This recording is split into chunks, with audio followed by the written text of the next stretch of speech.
Yeah. Living in this time behind enemy lines, so I got mine. I hope you. Good morning from the Batcave. It is Saturday. It is June 21st, 2025, and I feel like it's time to do another eschatology update because it's been a minute since I've done one, and there's been one or two happenings in the world since that time. So I'm going to kind of walk you guys through. There's a lot of very similar language to what happened in 9/11 going on right now, and expect what's going on to lead into World War III. It definitely seems to be heading that way. Expect it to lead into Gog Magog, and the things that we are doing are absolutely forcing the world in that direction.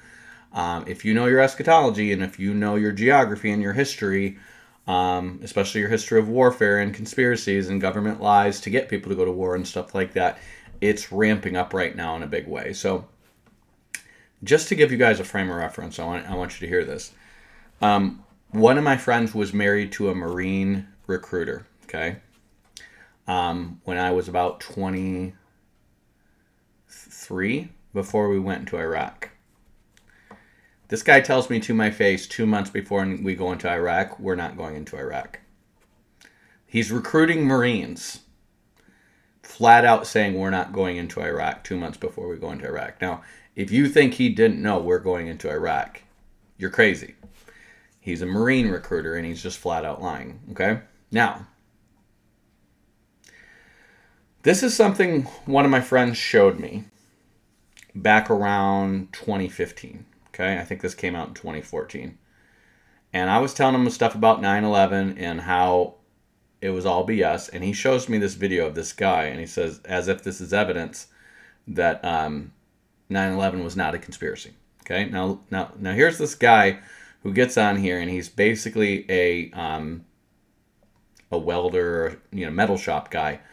And he takes a piece of structural steel and he puts it on a 250-pound anvil, and he shows how this structural steel can lift up the anvil. Then he goes and takes a piece of this same steel that he's been leaving in a cooker, like a machine designed to heat it up till this thing is white hot. And he puts that same piece in there, and he bends it over and says, see, look how easily that bends.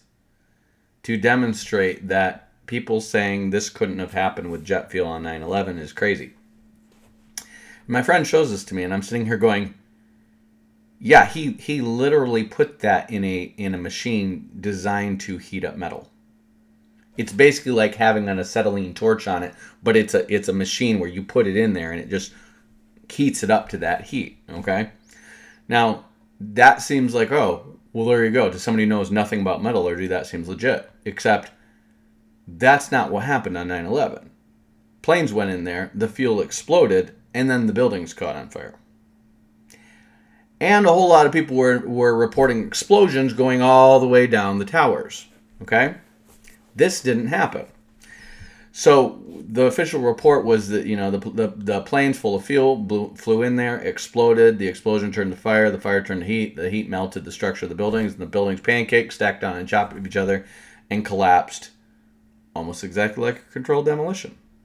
Well, it was a controlled demolition. In fact, 18,000.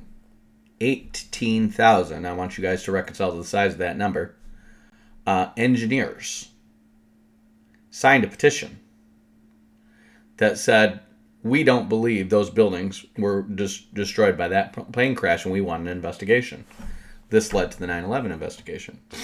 This is nonsense. I would recommend that everybody go and watch this movie, Loose Change, just to get all the details. And I'm not going to get all the details here. But the reason it was such nonsense is because, one, there's been a projection. I mean, the World Trade Center got bombed in the 90s, so it's not like we didn't know it was a terrorist target. But two, we had the movie Fight Club come out in the late 90s, which was literally projecting the World Trade Centers being destroyed at the end of the movie to reset the financial system. We had the X-Files spin-off, The Lone Gunman.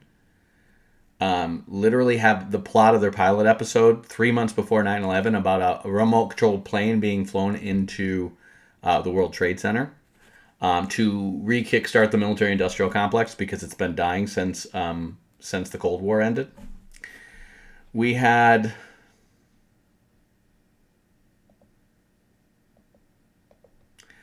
this video, supposedly of a plane hitting the Pentagon, which you could watch every possible way, and the most you're ever going to see is the little white tip of something and then the explosion.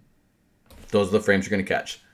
All the other video in the surrounding region from every other gas station, hotel, and anyone else that had a video was confiscated by the FBI. Anything that could have caught a plane was confiscated by the FBI.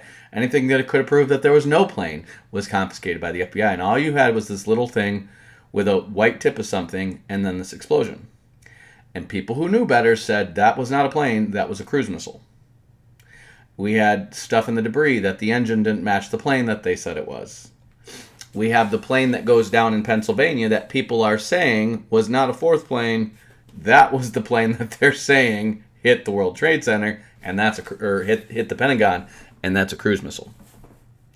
But they were making about that plane was going to head towards the White House. Well, why? Why would you have a fly plane to the White House? Because you're terrorists and you're just trying to destroy stuff.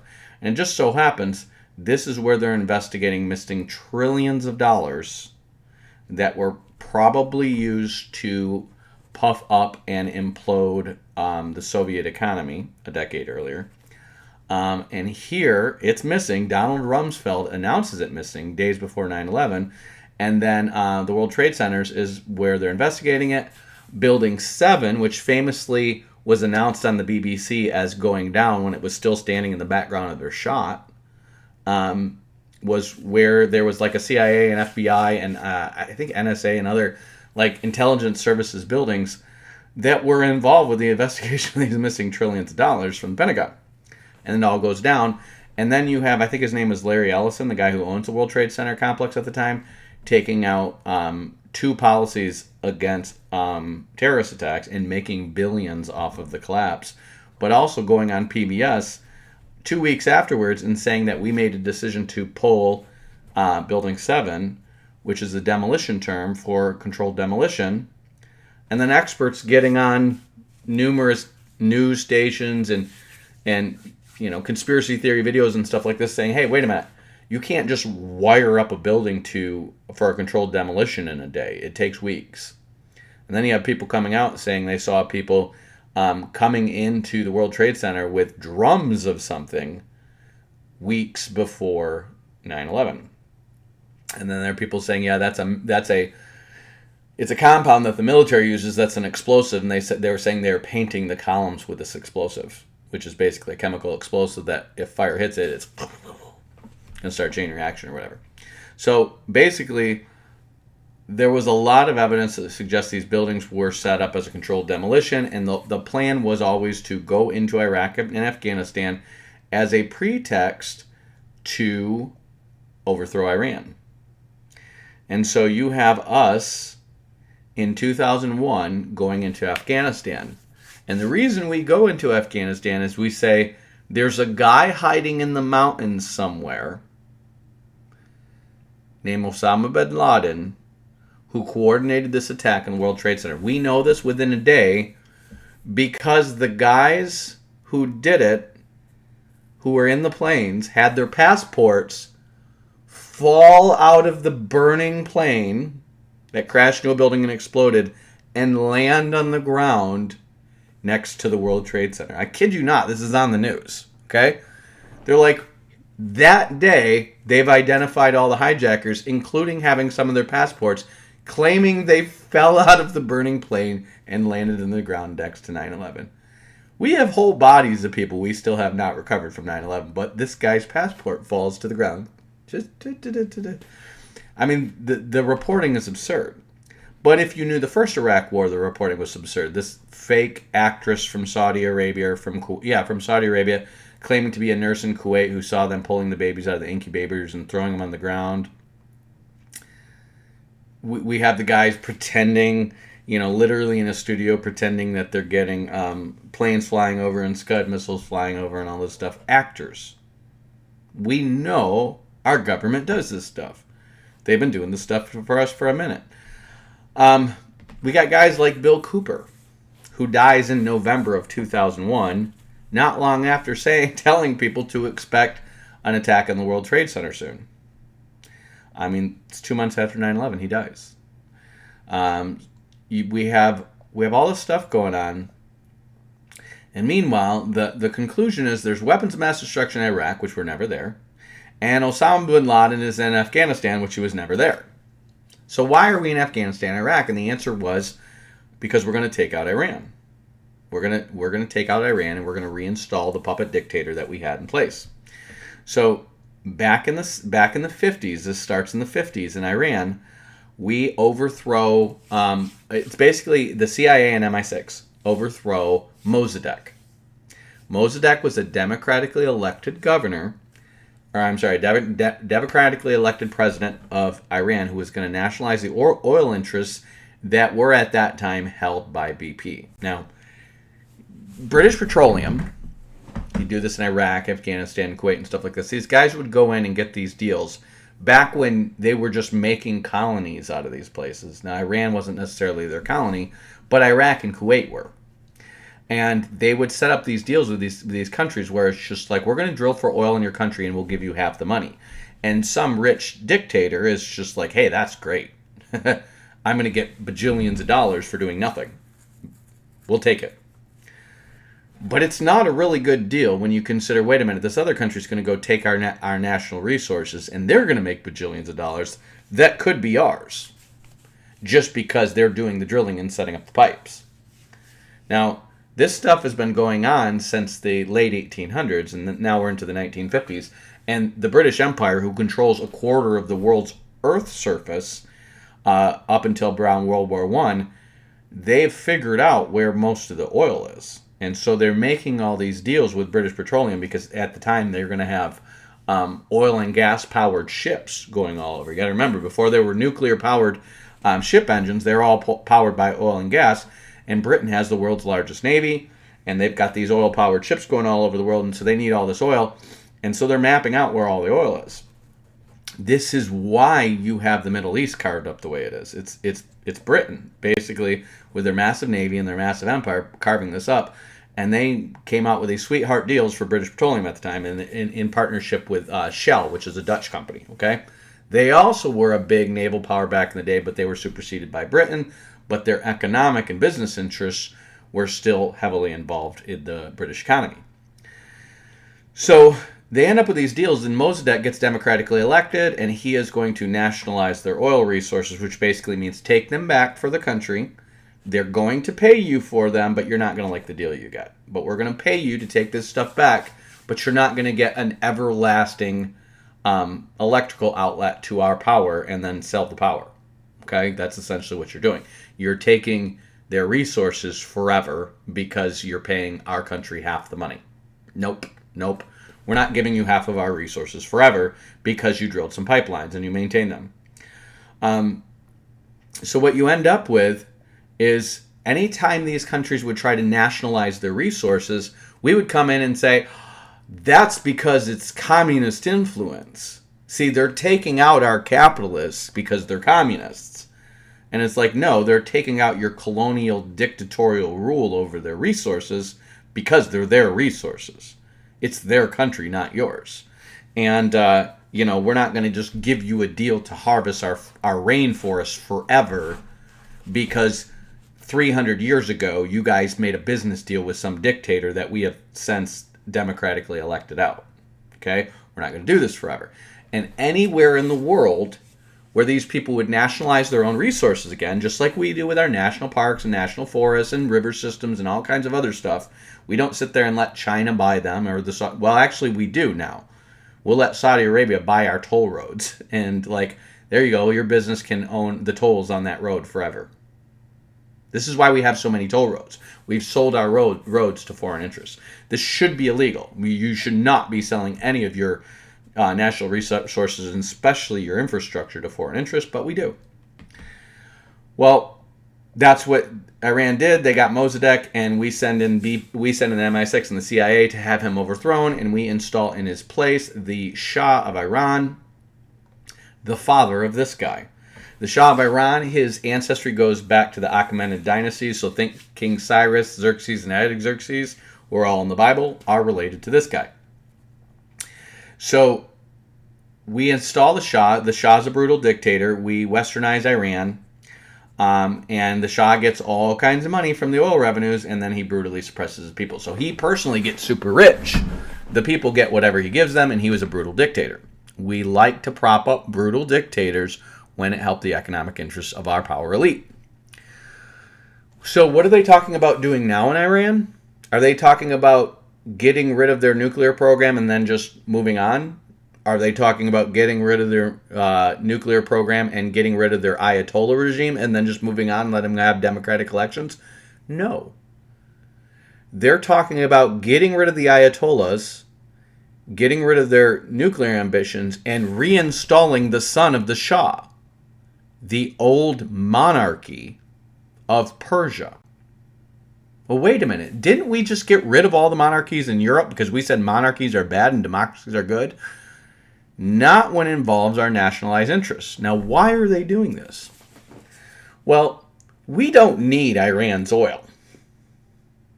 Back in the 1950s, Britain kind of needed Iran's oil. But Britain is not a naval empire anymore. Britain doesn't have a huge navy anymore. What are we doing going after this stuff in Iran? Revenge. They kicked us out. And it's also now a geostrategic interest, because if we have control of this right here, nobody will ever be able to interrupt our control over Gulf oil. When I say our control, yes, these are all monarchies, essentially, propped up by Western money, U.S. and Britain.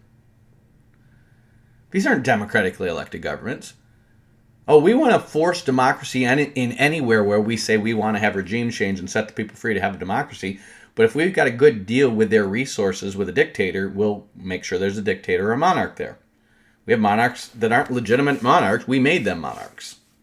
So you have the King of Jordan, and you have the whoever sheiks or whatever of the Arab Emirates and Kuwait and stuff like that, and then the dictators of Iraq and Syria. All this stuff, these were set up after World War I by primarily the British. They gave some stuff to the French because they were their allies in the war, but this was all basically set up by the British. And this was set up by the British. And then we kind of took their place after we became the main superpower after World War II, and that's why the Mossadegh thing happened. This was one of the first major overthrows by the CIA. It might have been the second. I think Guatemala was the first, but I don't remember. I get those two mixed up. The CIA overthrows them, and so we come up with a fake story about weapons of mass destruction in Iraq. The only weapons of mass destruction Saddam Hussein had were the ones that our CIA gave to him to kill Iranians with.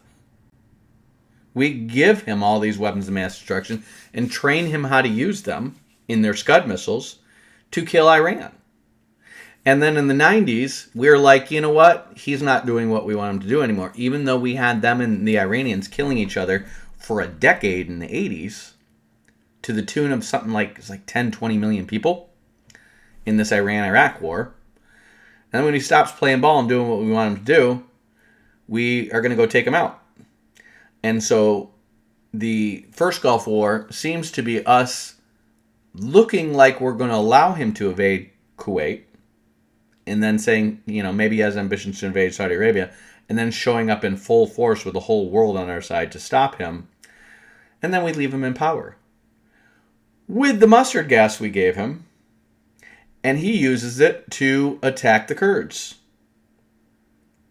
Because we told the Kurds to try to overthrow him. And then we left. This is during George Bush 1.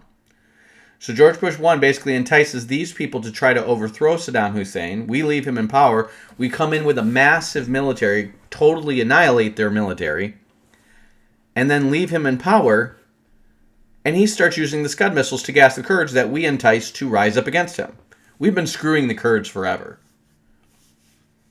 So then George Bush 2 comes in, and we have 9/11. Well, they need to find a reason to attach 9/11 to Iraq, and of course they lie. Go watch a movie about it or a documentary about it. Lie to say there's weapons of mass destruction in Iraq. We caught them picking up aluminum tubes in Africa or something like that, and yellow cake and all this stuff. Bullcrap. None of it's true. To this day, I still know Christians who are like, that's because the weapons of mass destruction went to Syria. Lie. The only weapons of mass destruction we've ever found in Syria were the supposed mustard gas canisters that show up and go off right when the UN inspectors are there during, I think it's during the Obama administration. We've never found weapons of mass destruction besides that. But conveniently, some kind of sarin gas or mustard gas or something like that gets used right when the UN inspectors are there. Like, that's what he's going to do when he's saying, I have no weapons of mass destruction. So we know this is probably a CIA op or something like that. In Afghanistan, we tell this government called the Taliban, who were basically we armed these people. These were the Mujahideen. We armed them against the Soviet Union in the 90s. We created them. And part of the way we did it was using assets that ultimately became Al-Qaeda. And after we armed Afghanistan, they turn into the Taliban, and the Taliban is going to basically be an Islamic fundamentalist regime, and they're going to suppress women, and they're going to blow up statues of the Buddha, and like that's a bad thing. And we got to get rid of these guys. And so we make up this excuse that they're hiding Osama bin Laden in a cave. Now, mind you, this is Afghanistan. It's just this huge country of mountains. Let's say Osama bin Laden is hiding in a mountain there. How's their government going to be able to just go get him? I mean, you're talking about a place of loose-knit Confederate tribes with a central government, that's the Taliban, that's going to control this area. But these tribes, it's a confederacy. It's not like a country where they have police everywhere and an FBI and stuff like this where they can just go get this guy. But we tell them within months, go get Osama bin Laden and bring him to us, or else. If you're not with us, you're with the terrorists. And they're just like, how? How do you even know he's here? We don't even think he's here. But we've got a video of some guy who doesn't look like Osama bin Laden, but he does have a beard and the same outfit on, claiming to take credit for 9/11. So we know it's Osama bin Laden, and our intelligence says Osama bin Laden is here because we had some guy from CNN interview him like a couple years ago, and he's here. So go get him, or we're going to bomb and take over your entire country. And we stirred up America to feel like the Taliban did this. The Taliban didn't do this. The Taliban had nothing to do with 9/11. But it's because of the Taliban that Afghanistan has become a safe haven for terrorists. Well, you could say that about any country without a strong police state in place. It's because Chad, it's because of their government of Niger that has become a hotbed for terrorists. There's a terrorist right here, hiding in a cave somewhere. We need to overthrow the government of Chad so that there will be no more terrorists hiding in a cave over here. Do you know how big these countries are? That's like saying it's because of the bad government of America that Timothy McVeigh bombed the Oklahoma City building. We need to overthrow the American government to make sure another Timothy McVeigh can't happen. That's stupid. That's insane. Okay? Or how about this? It's because of the American government that countries like Blackwater can go into countries like Iraq and start sex trafficking and raping their daughters and shooting up villages and stuff like that. We need to overthrow the American government so that there will never be another Blackwater. Why do you think they call us the Great Satan? Okay? You don't hold a central government responsible for criminals within their country and overthrow the government to get the criminals. You go get the criminals. We could have gone in there, and just consequently, if he was anywhere, he was over here and he ends up in Pakistan. Now, in 2010, 2011, I was working in business development for a private security contractor that was involved in Iraq, was going to get involved in Afghanistan, and was working for the CIA and was working for FEMA and stuff like that. So I had a contact in the intelligence community who told me exactly where Osama bin Laden was about 3 years before they got him. He says he's in this village in Pakistan. Okay. Why don't we go get him? There was just a random guy. Nicolas Cage has a movie about this. This guy was on David Letterman and stuff, who went to where he was. He got pretty close to where he was, and then he ends up getting like arrested or something and brought back to the U.S. Okay? Just some crazy guy.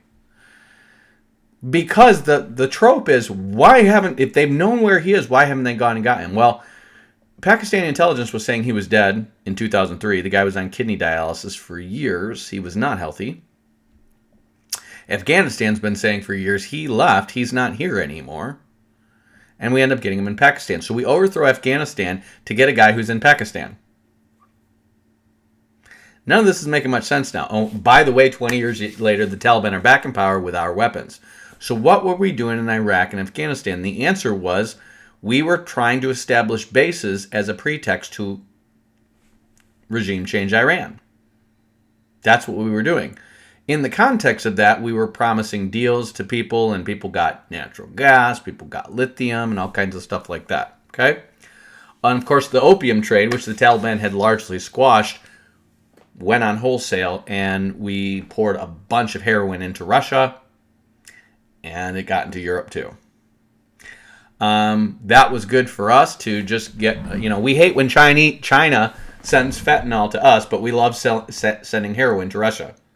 Just like the British, with the opium wars in China, love to force them to allow them to trade opium here. Go read about the Boxer Rebellion and the opium wars. These people are literally trying to get heroin out of their country, and the British, with U.S. support, goes and fights back for the right to sell dope in China. Okay, you can't get over how corrupt this is. So we take over Iraq and Afghanistan, and we sit there for 20 years, costing trillions of dollars. I mean, this is like military budget of almost $1 trillion a year. We probably spent between Iraq and Afghanistan, I would guess, $10 to $15 trillion. That would be my guess.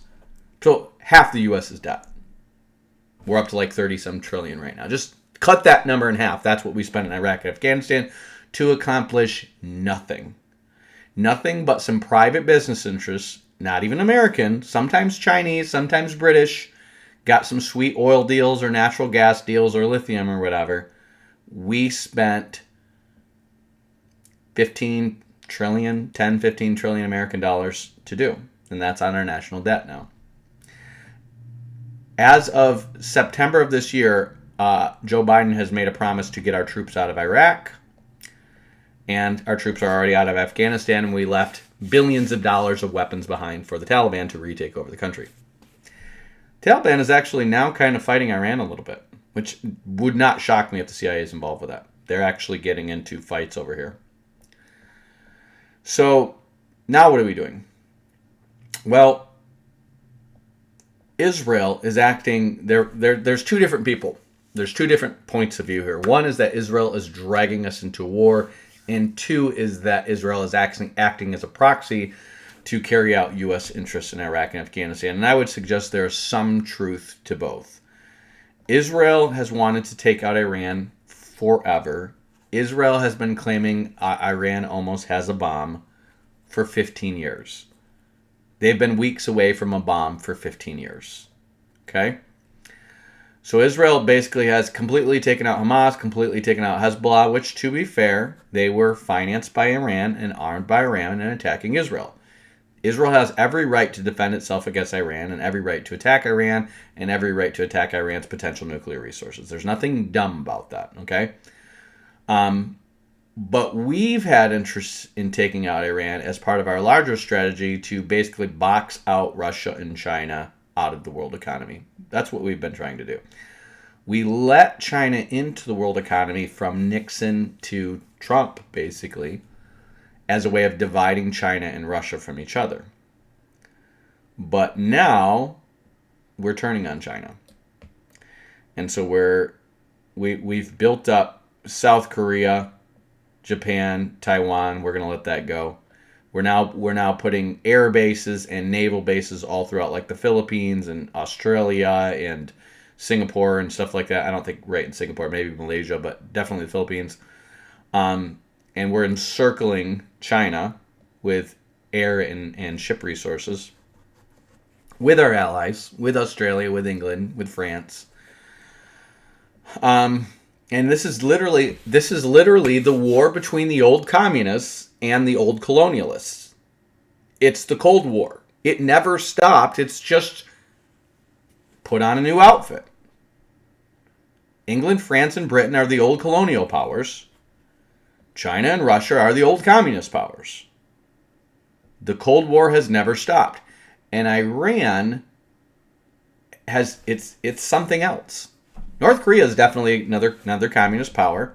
But remember, we tried to take over North Korea, and China was like, nope. And Russia was like, nope. And we end up in a war with China and fighting to a stalemate. And that's how we have the demarcation line now. These historically have always been two different countries.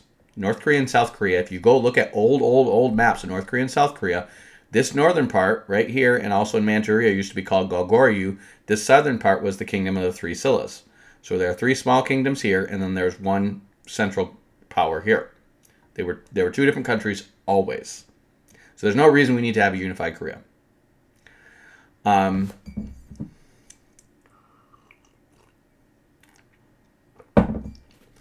The rest of this used to be French Indochina. We're not going to talk about Vietnam and all this stuff. India and Pakistan used to be British Empire. Singapore used to be British Empire. I believe Malaysia was British Empire. Myanmar, Burma was British Empire. Iran wasn't part of the British Empire, but BP had sweetheart deals with Mossadegh. All of this Middle Eastern, all these dictatorships were set up by Britain after World War II. And then, of course, Africa was carved up between Italy, Germany, France, Belgium, England, and little Liberia over here, us. We decided to start a colony and send African slaves back, which has turned into one of the worst places in Africa. Who knew pulling people out that were slaves who could have been traded from over here, and then just starting a colony with those people there who have no natural ties to the land or the people or the culture or anything, and then putting them in charge and then arming them would turn into a messed up state. But Liberia is a messed up place, okay? Go watch Lords of War if you want to see a little taste of what Liberia is like. But what we have here is basically U.S. interest to gain control of Iran, because Iran would act as a mountainous shield over all. Because if we have NATO-friendly people or Western-friendly people in Iran and Turkey, we have a shield forever against Russia over Arabian oil. Checkmate. We can now 100% box out Russia and China out of the world economy, and then we can go after Iran and make them, or basically these ports here, we can funnel all this Kazakhstan, Uzbekistan, Turkmenistan, Tajikistan oil and other resources down into the Indian Ocean. Nobody needs Russia or China anymore. Russia and China are just isolated farming countries, basically. And they never rise to power again. That's our checkmate goal. If we have Iran, we basically reestablish Iran as a kind of a Persian empire. We get them to be moderate. We get them and Pakistan on the same page to start basically a revived Persian empire, which is essentially get rid of the fundamentalists and have like a moderate Islamic culture with some religious freedom over here. They are a forever bulwark against India, and we can play that balance of power forever. Altogether, they are a forever bulwark against China, and we can play that balance of power forever. And Russia is just never anything ever again. It basically becomes Canada for China. That's the strategic goal. That's not what's going to happen eschatologically. Now, the most reasonable thing we could do now that this thing has started is to say we are going to foster revolutions in Iran, which have already been going on since they beat some woman to death over wearing a headscarf. So we just keep fostering that revolution in Iran. We bomb their nuclear resources. We and Israel keep bombing Tehran while fostering a, courting with the CIA or whatever, another group of people to overthrow the Ayatollahs and put in a democratically elected government. That would be the smartest thing we do. A democratically elected government, not a dictator, not the Ayatollahs, but a democratically elected government. And who cares if it's a somewhat corrupt election? The point is, as long as you guys can say, we have overthrown the Ayatollahs, we have voted in a new government, and that government, okay, you just have these rich elites overthrow the Ayatollahs and say, we want a more moderate democratic government here, and we'll host elections as soon as we sue for peace with Israel and the U.S. And then we'll be somebody that the West can deal with, like Syria just did. Okay, so Syria just had some guy come in and overthrow Assad, and then say, we're going to be somebody with the West and Israel can deal with, and all of a sudden we're friendly with Syria again. Okay?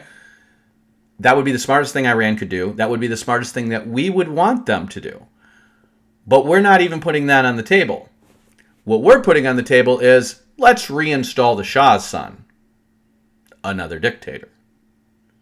That's going to do whatever we want. And the people of Iran can get what we give them. And Trump is calling for unconditional surrender, which is the same rhetoric we used against Japan, who we bombed with nukes. So what are we doing? We're threatening to bomb Iran with nukes unless they install the son of the Shah. That's what's being telegrammed to the elites in Iran. Not overthrow the Ayatollahs and you guys can maintain your power, but we need to have somebody that the West can play ball with because we're not going to have a nuclear war over Iran. That would be reasonable. But we're going to put a dictator in your place, and all of your elites are going to lose their power, just like we did with the military in Iraq, and that was a disaster. What is Iran going to hear? There's nothing better to do than fight.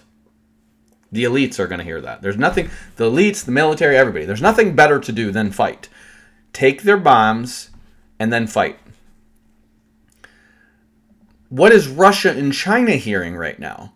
There's nothing better to do than fight, and Iran is the line. Syria was the line, and Syria's gone now out of the Eastern Sphere.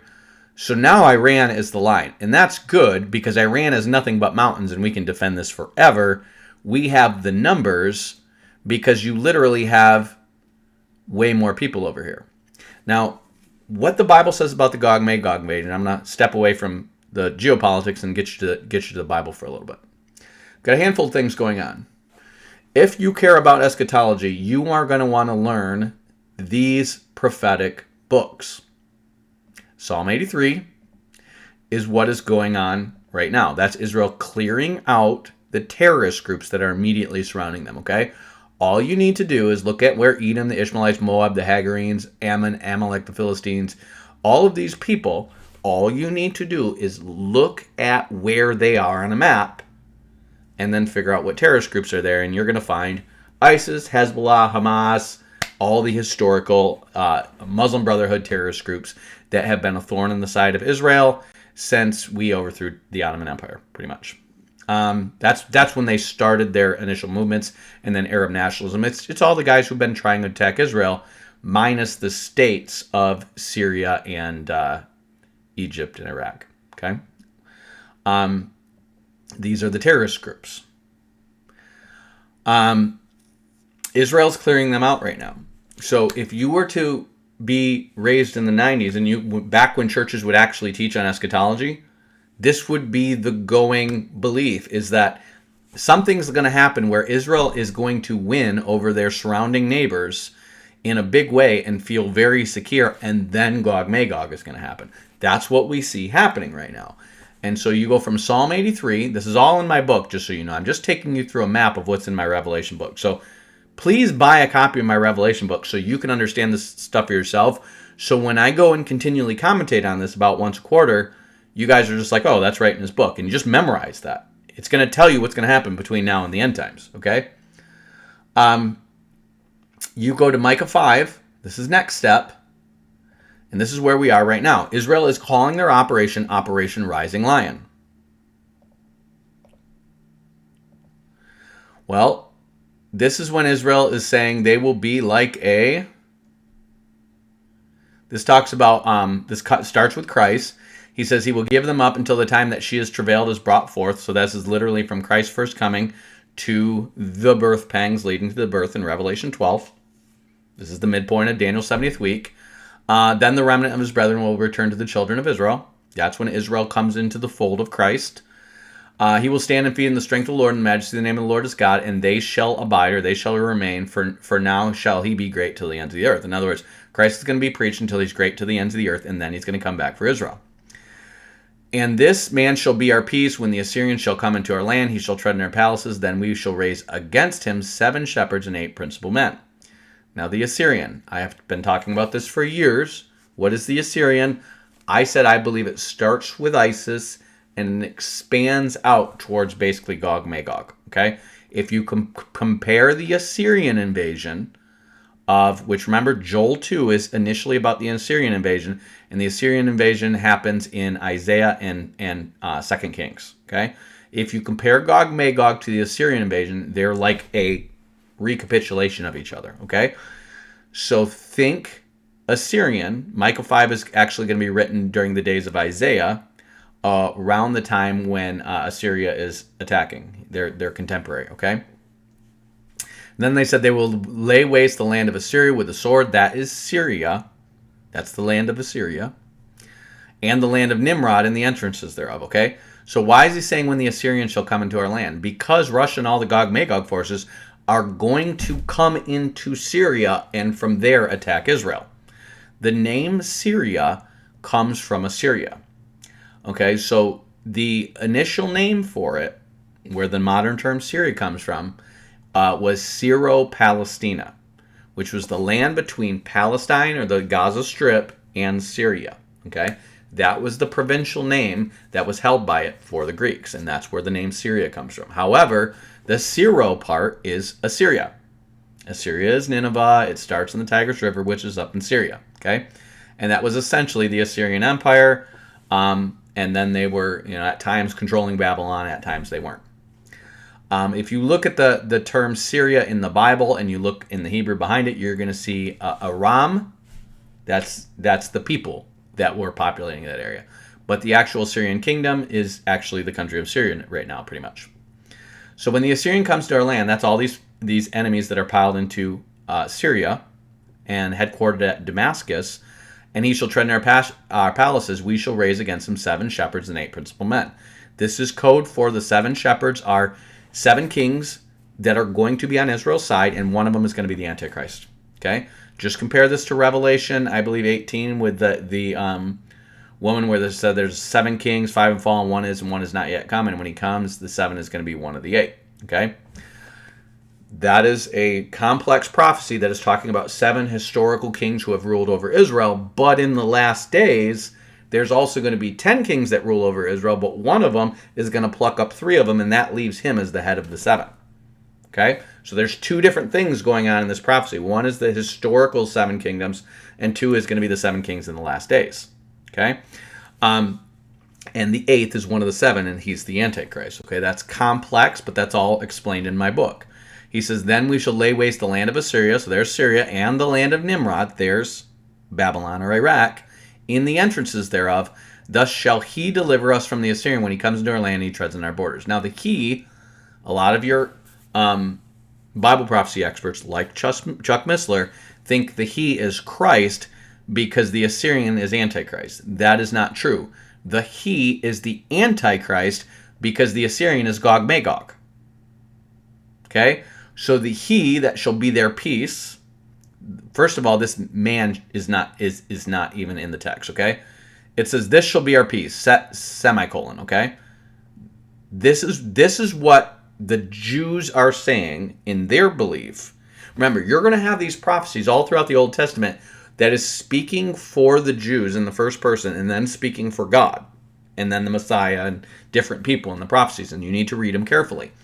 This man shall be, some translations are going to say, our peace.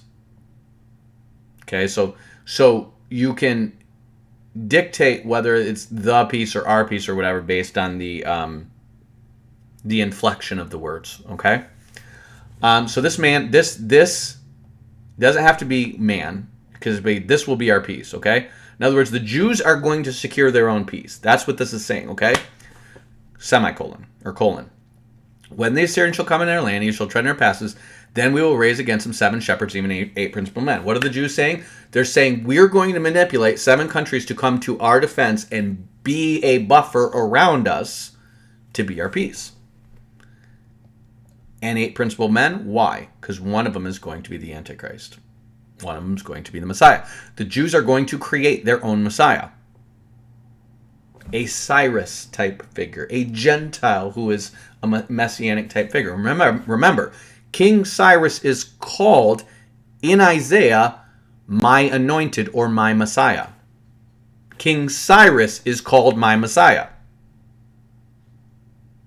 King Cyrus is called my Messiah. Let's go to that.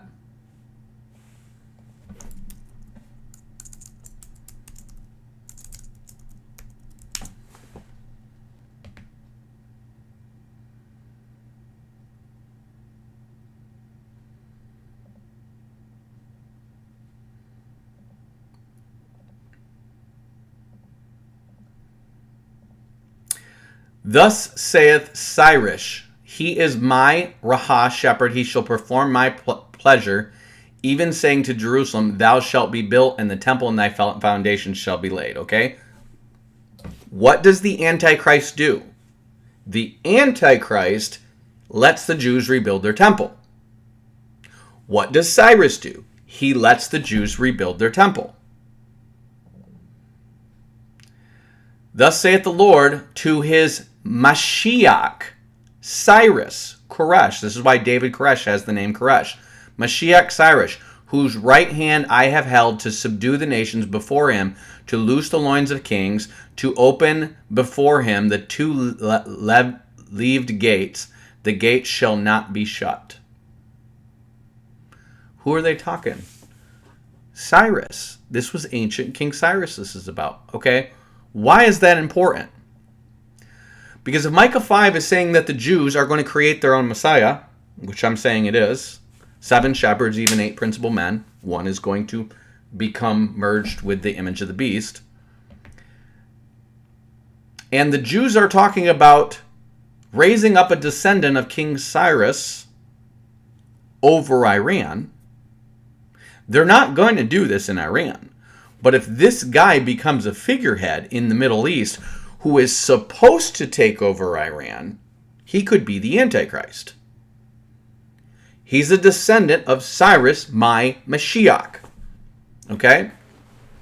So, here's this guy they're talking about, and you want to look at this Operation Reset that is going on with, a reset movement with Iran, where they're talking about resetting the Islamic fundamentalist regime of Iran with the Shah. Here's another prophecy that the Jews are trying to fulfill. And yes, they are using the Bible. Go to what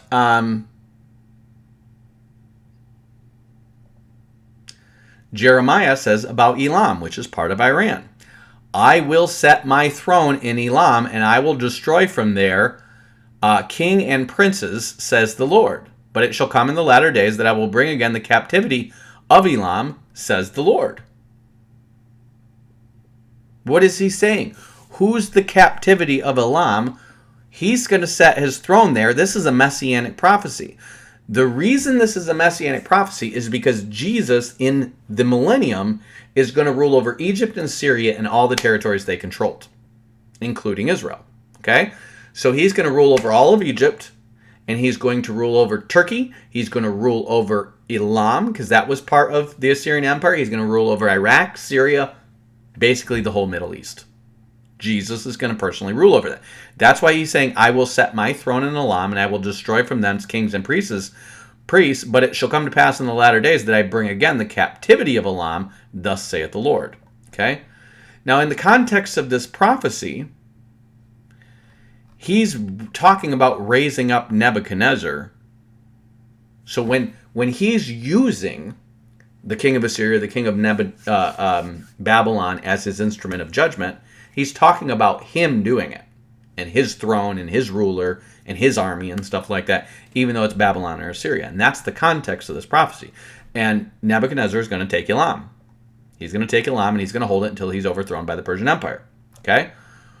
But Christ is also going to hold Elam in the millennium. I promise you, there are Jews looking at this saying, we are destined to rule Iran.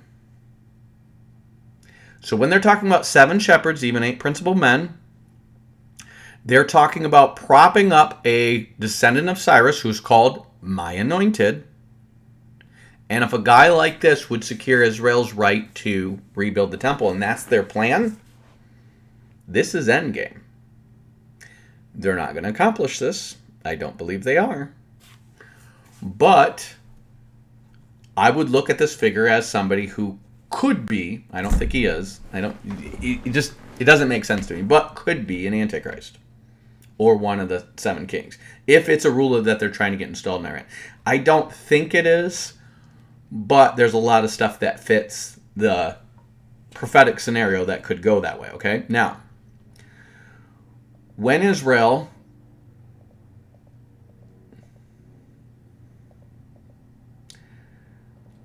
starts taking over all their surrounding enemies, which they're going to do here, it says, they will lay waste the land of Assyria, the remnant of Jacob. So remember, whenever you see Jacob, think Israel according to the flesh, shall be in the midst of many people as dew from the Lord, as showers upon the grass, that tarrieth not for man, nor waiteth for the sons of man. What are they saying? They're going to make the lands around them flourish, like dew from the Lord, like showers on the grass. They're going to make the lands in their immediate surroundings flourish. They're going to build them up. That tarrieth not for man, that or waiteth for the sons of man. The remnant of Jacob shall be among the Gentiles in the midst of many people, as a lion among the beasts of the forest, as a young man lion among the flocks of sheep, who if he goes through both treadeth down and teareth to pieces, and none can deliver. Notice it says, treadeth down and teareth into pieces. Pay attention to this. After this in the ninth visions, this is Daniel 7, behold, a fourth beast, dreadful and terrible, and strong exceedingly, and it had great iron teeth, and devoured and brake into pieces, and stamped the residue with the feet thereof. And it was diverse from the beasts that were before it, because it had 10 horns. And I considered the ram, and behold, there came up another little horn. Remember, the 8th is one of the 7, before whom 3 horns were plucked up. So you have 10 horns, and then a little horn comes up. Remember, the 7th is one of the 8, and plucks up 3. A little horn comes up and plucks up 3 out of the 10. What do you have is 7, and the 8th is one of the 7. So the little horn is one of the 7. The little horn is the image of the beast. You're going to find prophecies about how it's given a mouth to speak like a man. You wouldn't say that if it's a man. It's not a man. It's the image of the beast. It's AI. Okay? And it plucks up 3 kings, which leaves 7, who are one of the 8th. What does it do? It devours and breaks into pieces and stamps the residue of it with its feet. How does that compare to what they just said about Israel in Micah 5? They will be like a lion, like a young lion among the flocks of sheep. Now pay attention. Like a lion, like a young lion, okay? So go back to the young lion. Who's a young lion? Behold, these people shall rise up as a great lion and lift himself up as a young lion. He shall not lie down until he eat the prey and drink the blood of the slain. That's a prophecy by Balaam about Israel. A lion and a young lion. Who else is a lion? Well, according to Genesis 49,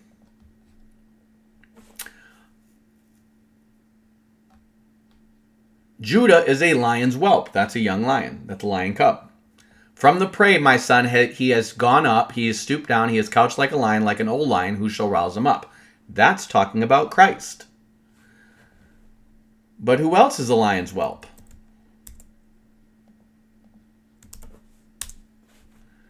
Deuteronomy 33. And of Dan, Dan is a lion's whelp, a young lion. He shall leap from Bashan. Where is Bashan? Bashan is the Golan Heights, which Israel has now taken over. What is going on here? This is about Christ. This is about Antichrist. So, if Israel, according to Micah 5, if Israel is going to be like a lion and a young lion who teareth to pieces and none can deliver, remember how it says he's a young lion about the flocks of the sheeps. He both treadeth down and tears into pieces. That's what the 10-horned beast does. Tears down and treads the residue and stamps it with his feet. Thine hand shall be lifted up upon thine adversaries, and all thy adversaries will be cut off. Boy, that sounds like Israel's winning everything, doesn't it?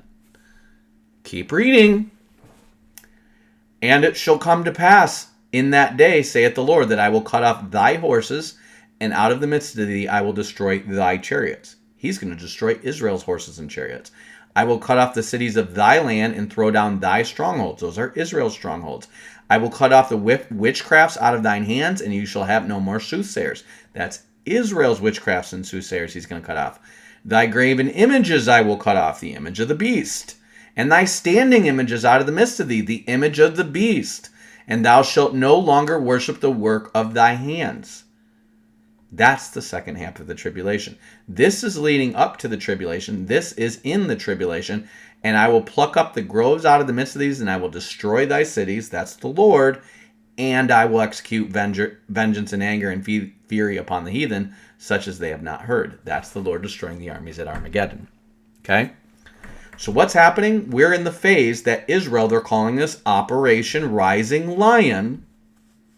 When the Assyrian comes into our land, that he is going to be like a lion in the field. They're calling it Operation Rising Lion. Okay? Now, how is this going to go down? I'm going to break this down for you guys. Micah 5 is starting right now. Psalm 83 is almost concluded. Micah 5 is starting right now. Where's this going to go?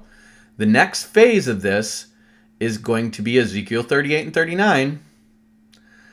And in the next month or so, we'll start going through all of Ezekiel and Daniel.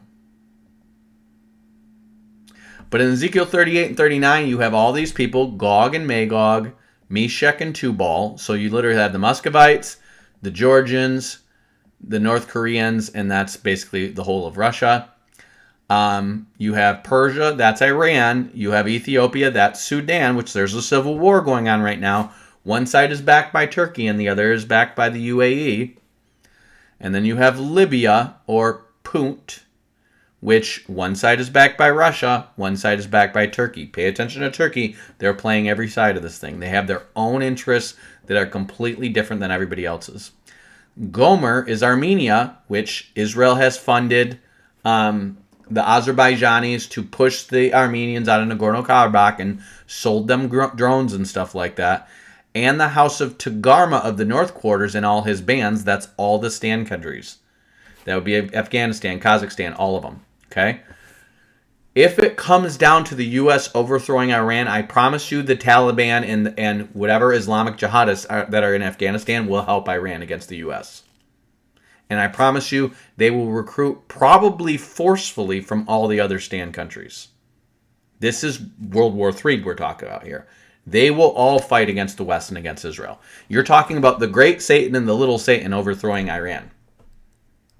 Which even if Afghanistan and Iran are fighting right now, which probably is being fostered by the CIA, they're going to rally together against Israel and America. There's no way they're going to help America overthrow Iran. No way. Is the Islamic fundamentalist movement going to let that happen? Because Afghanistan would know as soon as they're done with Iran, they're right back here and they're taking us out. They're back in Iraq, back in Afghanistan, back now they've got Iran as a central base, and they've got all the help and support they need in Pakistan and Iran to get rid of the Taliban. So that's not going to happen. So all these people, probably led by Afghanistan, are going to come and help. So you're going to have Russia and Armenia, Iran, Sudan, Libya, which all somewhat are either helped by Russia or Turkey. And then Tagarma, I don't think Turkey's going to be included in this. I think they're going to isolate themselves out of this. Then it says, be thy prepared, prepare themselves and all the company assembled to me, and be a guard unto them. I have always said I don't think China is going to be a part of this, or Turkey. China could be, though. And the reason is because Magog, or Mongolia, used to cover most of China. In fact, the northern part of China is called Inner Mongolia to this day. So it's possible that China could be involved. I see them on the side of this invasion. I just don't see them involved in an attack on Israel. I see them mostly sticking to their own interests in the East China Sea, possibly involved in a stir up of Latin American forces against America. I could see that happening, while Russia and North Korea get involved in Alaska and Canada and down into Washington. I could see all that happening. This is, be thou prepared, prepare thyself, and thy company assembled unto me, and be thou a guard unto them. So this is what Gog and Magog are saying that they're going to do. This is the rationale they have for we need to unify all these armies against Israel right now. Why? Because once they get Iran, they're coming for us next. And if Russia falls, nobody in Asia is safe from Western recolonization, basically. Remember, the Russian Communist Party rose as a kind of a guard of all these other countries against Western colonialism, whether it was direct colonialism or economic colonialism. They were the opposite of that. They were saying, we're going to foster you to be part of the communist collective and a mutual defense against colonialism. That's how communism had power, okay? So they're going to go there, and then in the context of this, if you go to Ezekiel 39, he's going to say that, the people who are going to be on their side, Sheba, Dedan, and the merchants of Tarshish, okay? Sheba, Dedan, and the merchants of Tarshish is shorthand for, basically it's going to be Arabia, and it's going to be England and its former colonies. So you want to think Australia, England, possibly South Africa, but I don't think so. America, obviously. New Zealand, Canada, they're all going to be in. The merchants of Tarshish is going to be England and its colonies. And Sheba and Dedan is going to be the Arabian oil-rich monarchies, basically. Are saying, have you come to take a spoil? Now, here's the thing. They're not saying, have you come to Israel to take a spoil? They're saying, have you come to us to take a spoil? Okay? We're all going to be subjects of their attack as well. We're all the places with the unwalled villages. We're all the places who live rich and at ease. Okay? So that's who they're coming for. They're not just coming for Israel. Israel is a pivot point for all of this activity, but they're not just coming for Israel. Israel's not so rich. It's the Arabians and the Americans that are rich. So you're talking about these people trying to overthrow the world order that was largely dominated by the Anglo-Americans combined with the petrodollar. That's literally what they're talking about. Sheba, Dedan, and Tarshish is all about the Anglo-American establishment based on the petrodollar, which is based on the Arabian oil. This is what's being overthrown. This is the spoil that's being taken. The economic order is being overthrown. But what ends up happening? He says, I plead against him with pestilence and blood, and I will rain upon him and on his bands, on his people, overflowing rain, great hailstones, fire, and brimstone.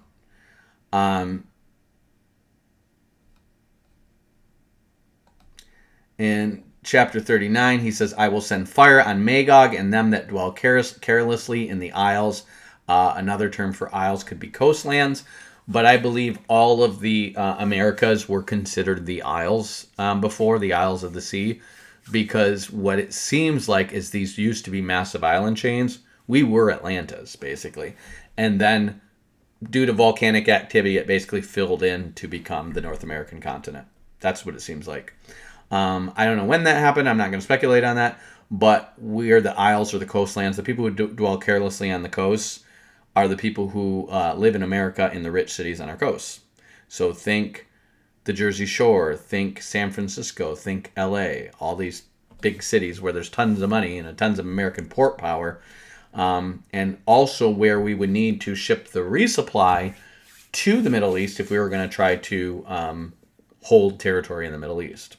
They're trying to get us completely out of Asia, basically. This turns into 7 years of burning the weapons of war, which are Daniel's 70th week, where there's going to be some kind of nuclear peace treaty. So these are not literal shields and bucklers and bows and arrows and hand staffs. Here's the problem. Here's the problem with your eschatologists, especially among your people who deny Daniel's 70th week. Okay? They will take stuff like this and they'll be like, that has to be literal shields and spears, because we're going to go back to using shields and spears. That's what that has to be. And then they'll take other things and be like, well, that clearly can't be the mark of the beast because it's a dragon involved, and we know there's no dragons. So that's what they always do. They make metaphors super literal, and then they make stuff that's clearly metaphors, or I'm sorry, stuff that's literal into metaphors. Okay? So think about this. What do we call our missile defense? We call it a shield. We call it the Iron Dome, or we call it the Golden Shield, or whatever. We call missile systems shields, okay? We call them arrows and spears and stuff like this, okay? So these arrows and spears and stuff like this that they're burning, what are they burning? Nuclear missiles. That's what they're burning, okay? This is not rocket science.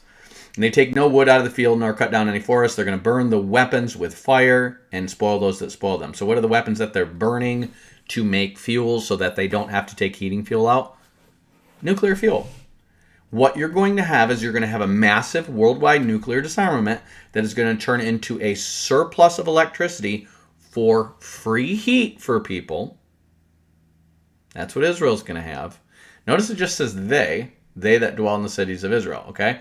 They have nuclear weapons. It's going to turn into free heat. It's also going to turn into all the electrical power they need to power AI. Massive super intelligence. These massive data centers that they're building, okay? So all the electricity that they need to power AI, nuclear disarmament is going to be the way. Once they have that, they're going to replace the threat of nuclear annihilation with the threat of AI annihilation. What's going to happen at this point is that you're probably going to see America getting to the front of the line first, and the whole world is going to turn on America, because America, they're going to say, is heading towards becoming the next Nazi Germany. And they're going to say, if America becomes Nazi Germany and they get to AI first, we'll never be able to stop them. So you're probably going to see the whole world come against America and divide and conquer America. That would be the UN, the Chinese, the Russians, and Europe, I would expect. And it wouldn't shock me if Israel turns on us. Okay? Before this happens, you're going to see the U.S., you're going to see at least a section of the U.S. turn on the Christians in a huge way, blaming them for Trump, blaming them for World War III, and you're going to have a massive persecution of Christians. Within that context, the Jews are going to feel the threat, and the Jews are going to go back to Israel from America. Okay? I'm part Jewish, so I might end up having to go to Israel. In this context, he's going to say, then they shall know that I am the Lord their God, which caused them to be led into captivity among the heathen, but I have gathered them unto their own land and have left none of them there anymore. According to this prophecy, no Jews are going to be left in any other lands but Israel. And it's going to include the greater Israel, which is going to expand into Syria and Lebanon and the Gaza Strip. So all these lands that the Hamas and Hamas and Hezbollah are being cleared out of right now are going to be resettled by Jews coming from America. If you don't believe me, go to Joel chapter 3. Joel chapter 3 says, remember, Joel chapter 2 is the Gog Magog invasion again. And Gog Magog invasion ends with the sun turning to darkness and the moon turning to blood. Wonders of heaven, blood, fire, and pillars of smoke. That's all in the Ezekiel 38 war. And I will pour out on my handmaids, pour out my spirit. That's the 144,000 getting sealed. Okay? All this stuff is going to happen by the end of this war. And then in chapter 3 it says, behold, in those days, then I shall bring again the captivity of Judah and Jerusalem. This is the exact same thing as Ezekiel 38. I will gather all the nations, I will bring them down to the valley of Jehoshaphat, and I will plead with them there for my people and my heritage Israel, whom they have scattered among the nations and parted my land. This valley of Jehoshaphat is the valley, the Kidron Valley, I believe it is, between the Mount of Olives and the Temple Mount. So what is he doing? There is going to be a division of the land of Israel right outside the Temple Mount, which means the Jews are going to get the Temple Mount. They have cast lots for my people and given a boy for a harlot and sold a girl for wine so that they might drink. This is going to be vengeance on the Gaza Hamas, who kidnapped a bunch of people from Israel. Yea, what have you to do with me, O Tyre and Zidon? That's where Hezbollah is, and the coasts of Palestine. That's where Hamas is. Will you render me a recompense, and will you recompense me swiftly and speedy? I will return your recompense on your own heads. In other words, will you take vengeance on me? I'm going to take vengeance on you. Because you have taken my silver and gold and have carried into your temples my goodly pleasant things, the children also of Judah and the children of Jerusalem you have sold to the Grecians, that's Turkey, that you may remove them far from their border. And this is also talking about historically how they were involved with this. Behold, I will raise them out of the place where you have sold them, and I will return your recompense on your own head. I will sell your sons and daughters into the hands of the children of Judah. Pay attention. They're going to become a servant class to the Jews, and they shall sell them to the Sabaeans, to a people far off, for the Lord has spoken it. The Sabaeans are where the Houthis are. Now, why are they selling to the Houthis? What they're doing is the ones that behave themselves become a servant class to Israel. And I'm going to suggest to you that the Jews are going to be heavily involved in the building of Neom, and this labor force from Palestine, they're actually planning, this is the Jared Kushner peace plan.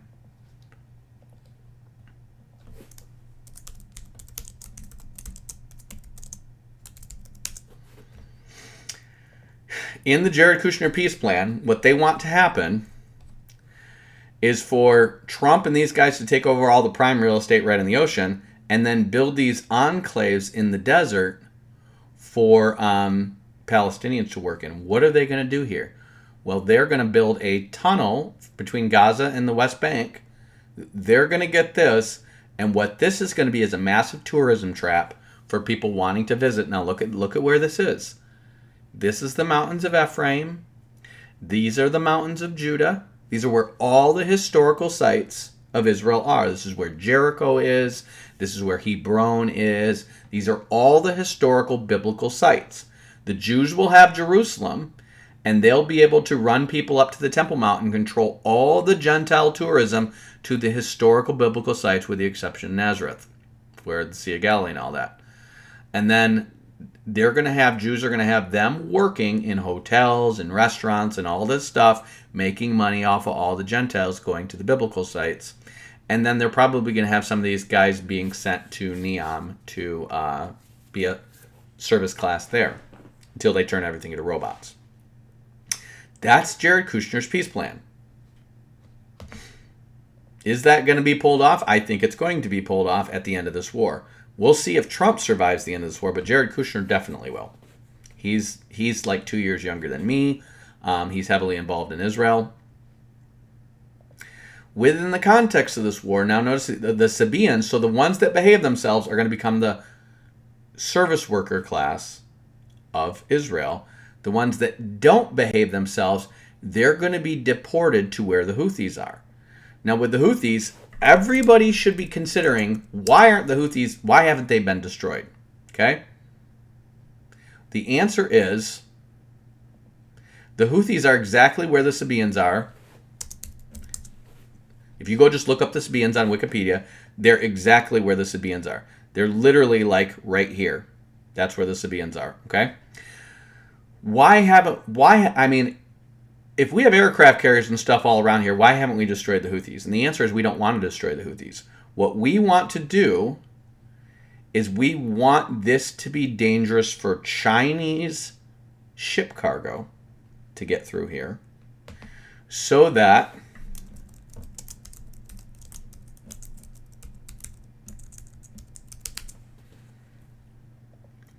this can be a success.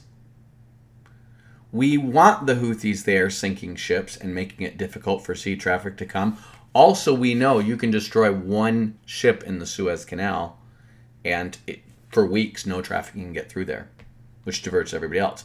If that happens, what their plan is to move tons of Chinese manufacturing to India, where you have a huge impoverished potential workforce. I mean, 1 billion people you could use for a workforce here. The Indians, you're going to see a lot of Indians probably getting kicked out of America, and a lot of people getting their visas, not getting their visas anymore. And all of a sudden, because the Indians and Filipinos and stuff like that have been service workers in Dubai and Saudi Arabia for decades. Okay, they're basically the service class there. Well, what you're going to have is all kinds of factories going to Mumbai and probably Bangalore. You're going to have technical service workers there because Indians produce great engineers and mathematicians and computer scientists.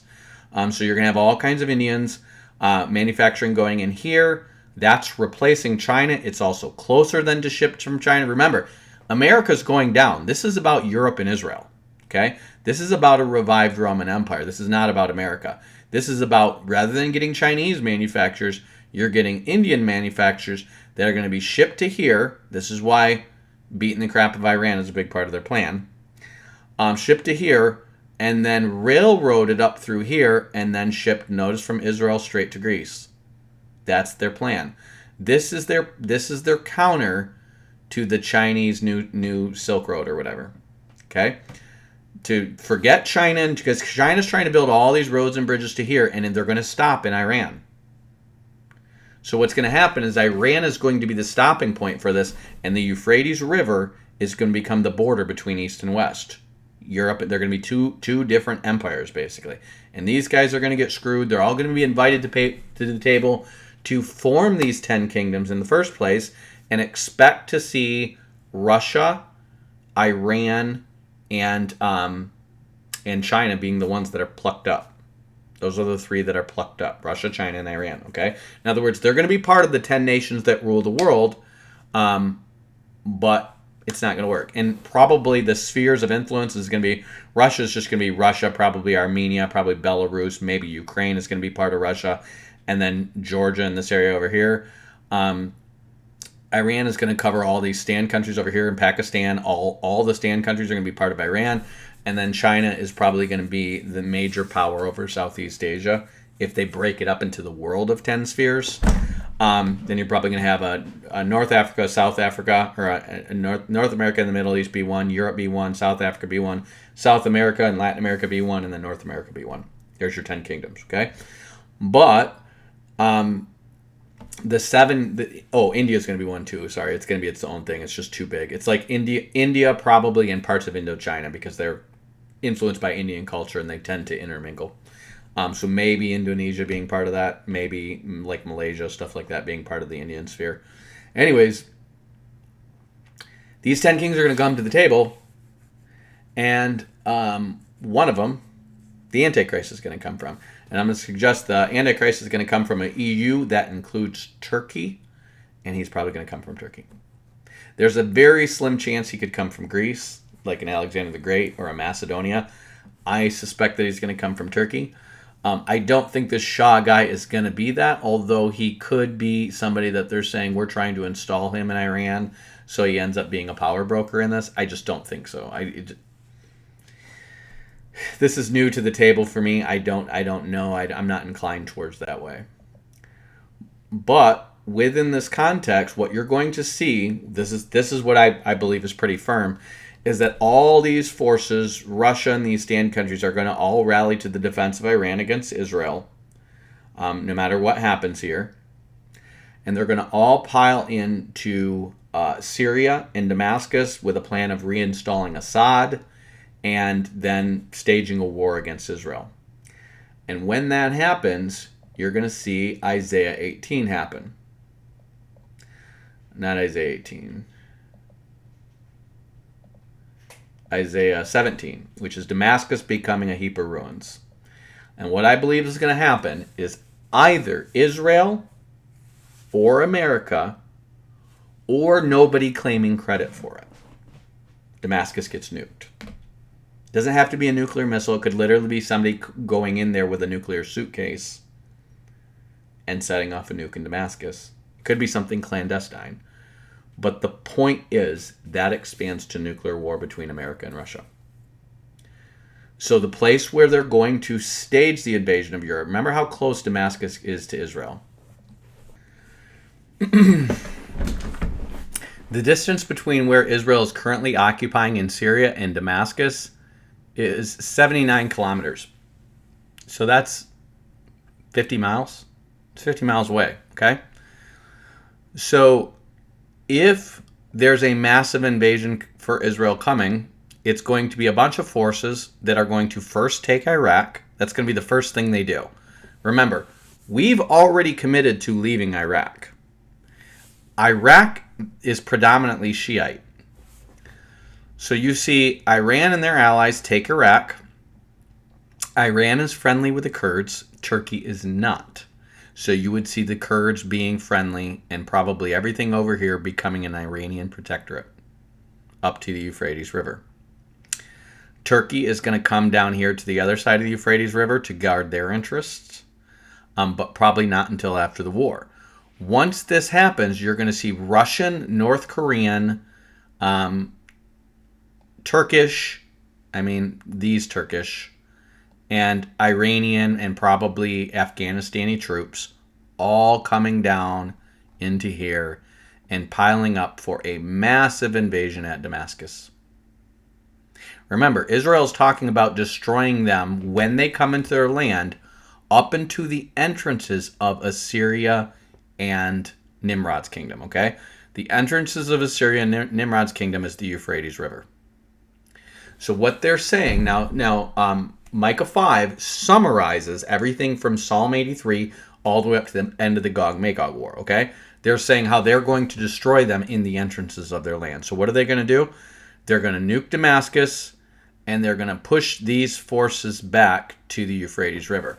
You're also going to see a worldwide earthquake at the end of this war, which is going to burst probably all these dams and lead to the Euphrates River being deepened, which means the Euphrates River comes back to being a great, huge river, and this whole area becomes, notice Turkey's up here, they're going to be probably between the Tigris and Euphrates. I would expect Turkey will be.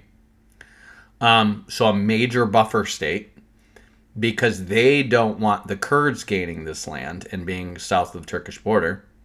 The Kurds will be right here on the side of the Tigris. That's the Medes. The Turks will probably be right here. Israel's probably going to control all this Syria up here.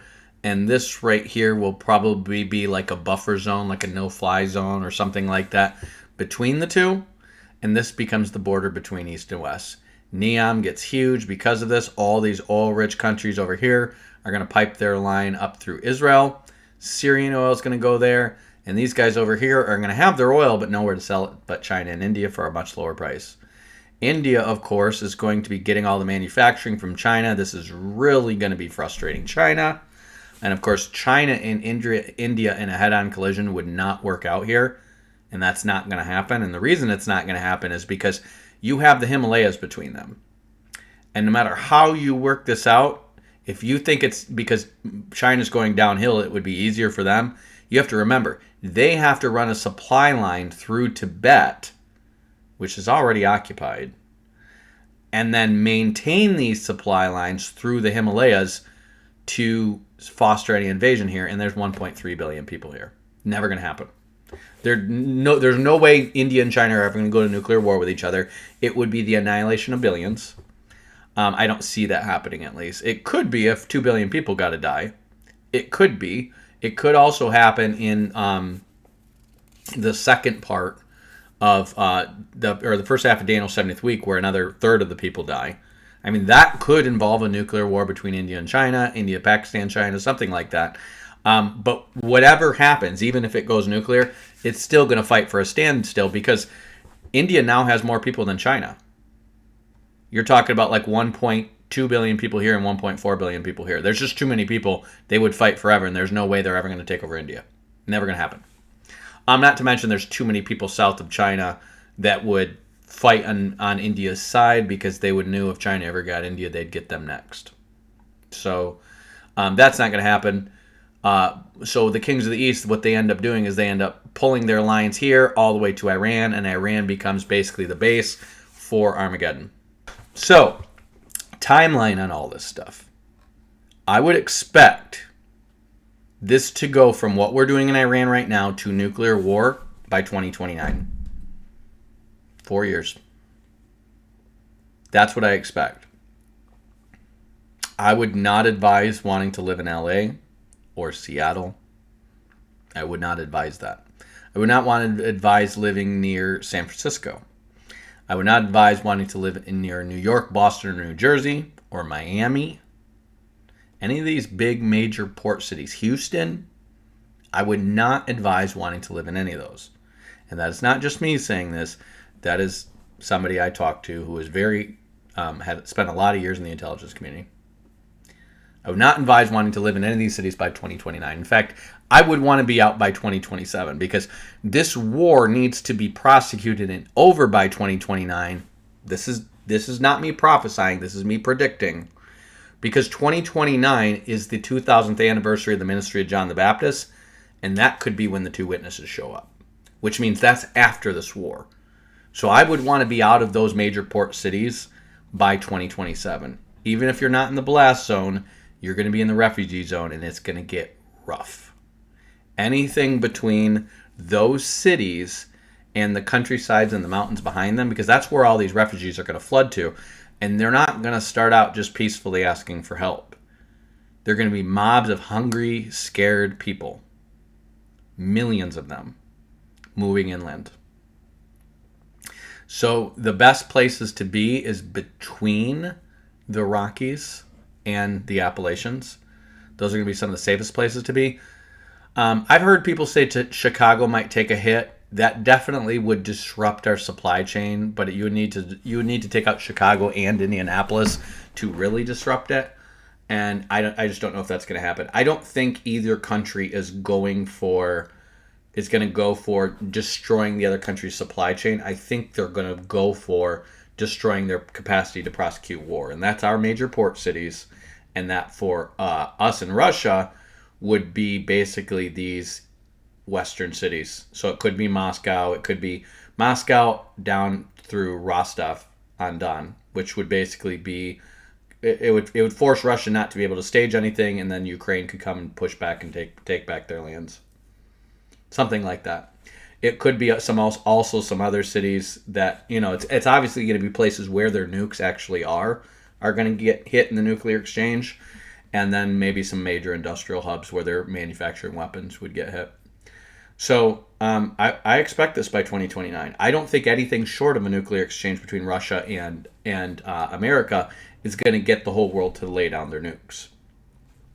And I think they're going to lay down their nukes as part of the plan for big AI strategy. Also, this nuclear war is going to probably lead to some kind of electrical grid / internet collapse that turns into a reset of the currency onto some world coin or something like that. I would expect that to happen. But again,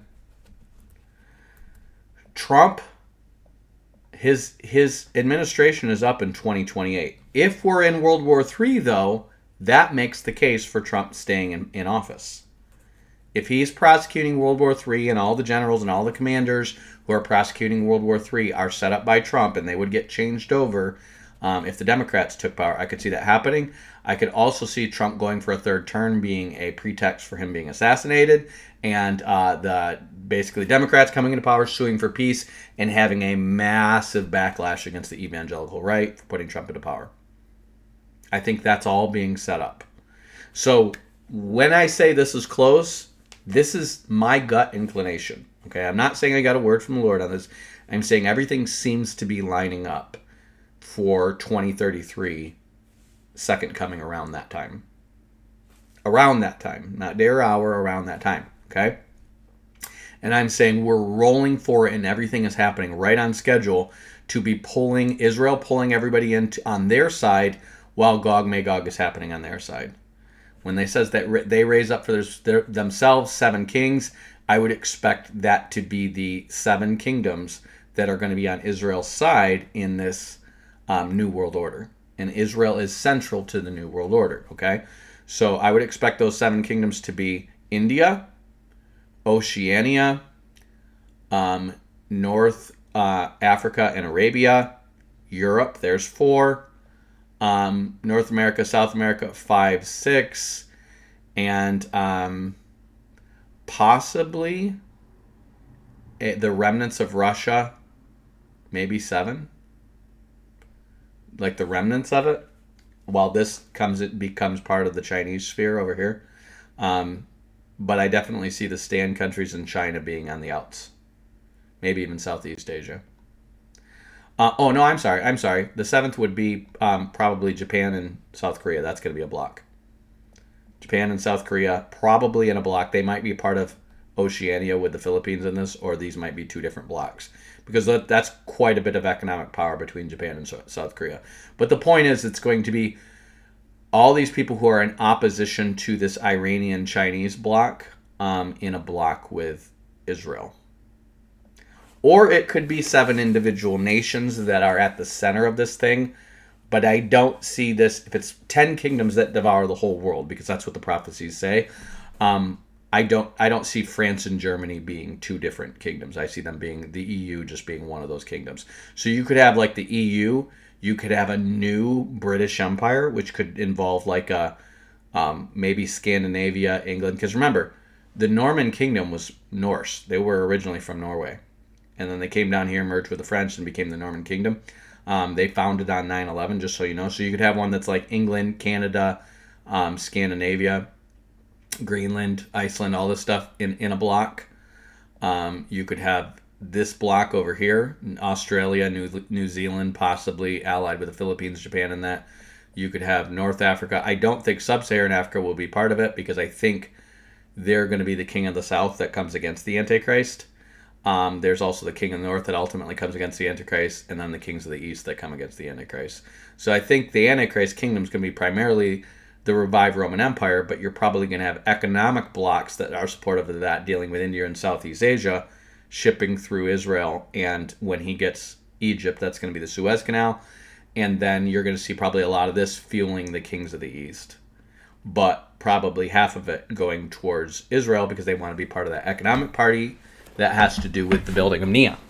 The building of Neom, I think, is going to take center stage in the whole world, and also this building of this new city in Kuwait, which they're going to, it's called Silk City. I think they're going to promote Silk City, which is right here, they're building, as like the new international hub for the New World Order and a city of world peace, and then that's going to fade, and it's really going to be Neom, and it's going to be a Western bloc. So it's going to be basically a revived Roman Empire versus a revived Parthian Empire and a revived Han China. That's literally what it was like in the first coming of Christ. If you look at the maps of the era, it was like Rome was one big empire, Parthia was one big empire, and Han China, the Han Empire, the Han Dynasty and the Parthia, those 2 empires touched. So it was basically these 3 kingdoms. You had the kings of the East and the Roman Empire.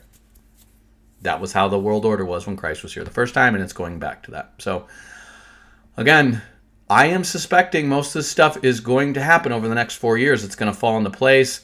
Look for talk of, if they're promoting this war on Iran, look for talk of this guy being hailed as a potential Antichrist, a potential Mashiach, a potential Cyrus my Anointed, because he's an ancestor of it, or a descendant of his.